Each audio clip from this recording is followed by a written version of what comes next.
हम महामहिम से 5 इश्यूज के ऊपर चर्चा करके आए हैं।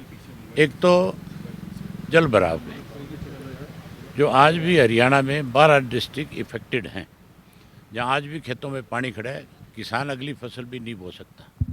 उनको ना कोई मुआवजा और ना ही कोई आश्वासन पानी निकालने का, और ना ही कोई अगली फसल में उनको कंपनसेट करने की बात कही। उसके लिए हमने रिक्वेस्ट करी कि आप सरकार से इस बारे में बात करो और किसान को कंपनसेट करवाओ। पंजाब की सरकार ने किया है, हमें भी करना चाहिए। दूसरा मुद्दा जो था खिलाड़ियों का, जो 2 बच्चे मरे, उनको 5-5 लाख रुपए का कंपनसेशन दे करके सरकार अपने आप को कहीं बचाना चाहती थी। हमने कहा कि उसको शहीद का दर्जा मिले और जो शहीद को फैसिलिटीज़ मिलती हैं वो सारी उन बच्चों के परिवार को भी मिलनी चाहिए। उसी तरह से उनको कंपनसेट करना चाहिए। उन्होंने इस बात पे भी हाँ भरी कि ये बिल्कुल ठीक है, मैं इस बारे में सरकार से बात करूँगा। तीसरा धान घोटाला जो हुआ, उस पर चर्चा करी। उस पर हमने उनको डिटेल से बताया कि कहाँ कहाँ से धान आया है। आपके बिहार से आया, बंगाल से आया, यूपी से आया। उस बात पे भी उन्होंने संज्ञान लिया और अपने सेक्रेटरी को उसी वक्त कहा कि मुझे पूरा पैरा बना करके दो, ताकि हम इस पे कोई एक्शन लें। कितना है हाँ, धान घोटाले में? धान घोटाला तो बहुत बड़ा है।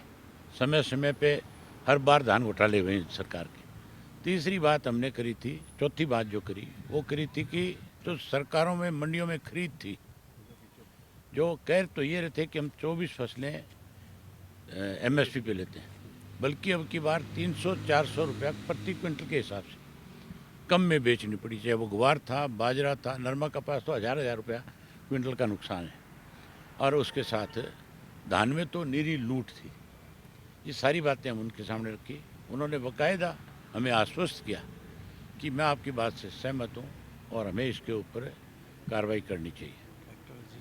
चौथी 5वीं बात हमने करी ट्रैक्टर की रजिस्ट्रेशन की, कि जो रजिस्ट्रेशन फीस बढ़ा दी गई, उस पर भी वो बहुत हैरान थे। हमने बताया कि चौधरी देवीलाल ने इसको गड्ढा बनाया, पहले हरियाणा में बनाया और जब डिप्टी प्राइम मिनिस्टर बने तो उन्होंने पूरे देश में बनाया इसको।